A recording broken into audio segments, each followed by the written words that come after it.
I want to draw your attention to a Democrat of Kentucky back in the 1800s, 1863, somewhere around there.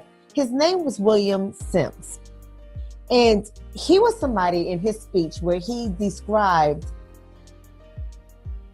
African men and women here in North America as savages. So when the emancipation of slaves occurred, following 3 years later was the legalization of marriages for the African American in 1866. 1866, it has been recorded on record, was the first time that marriage among Africans here in North America was legal. Now, here we have it, this Democrat of Kentucky, William Sims, believing that we have to teach African men and women in North America how to be civilized. And the idea was to enact laws and put them in place that would keep them in line. And it's even included laws pertaining to marriage. So there were strict laws on adultery. There were strict laws on fornication, on bigamy. There were such strict laws put in place that if these men, these black men, violated these laws, they would be subjected to imprisonment or death. White people did not take kindly to the emancipation of slaves. This did not come easy, and they most definitely did not take kindly to the legalization of marriages. Because remember, marriage was considered a symbol of status and wealth, and it was assigned to those of European descent or those who identify as white. It wasn't for the African. So now all of a sudden, we're giving them equal opportunities and equal rights. We have freedom. What else is going to happen?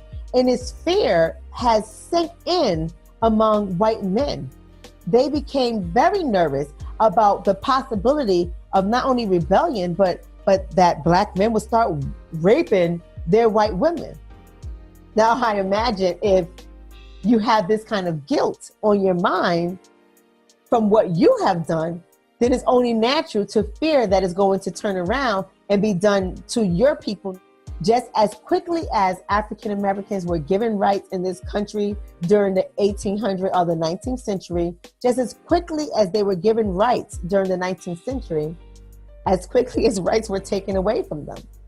And even though in 1866 they were allowed to marry and their marriages were now considered legal, their marriage still wasn't treated as white marriages were treated.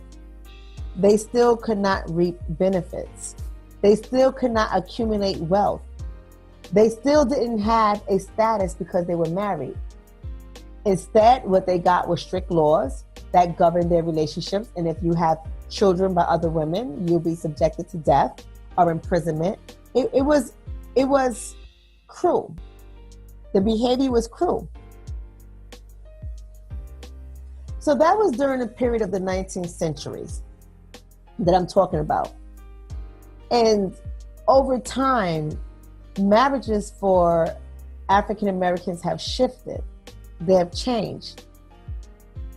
An entity that once was strictly enforced during this Reconstruction era is not enforced anymore, not only for the African Americans, but across America, period. So marriage as a whole has shifted.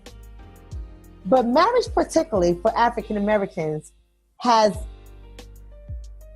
taken a turn for the worse.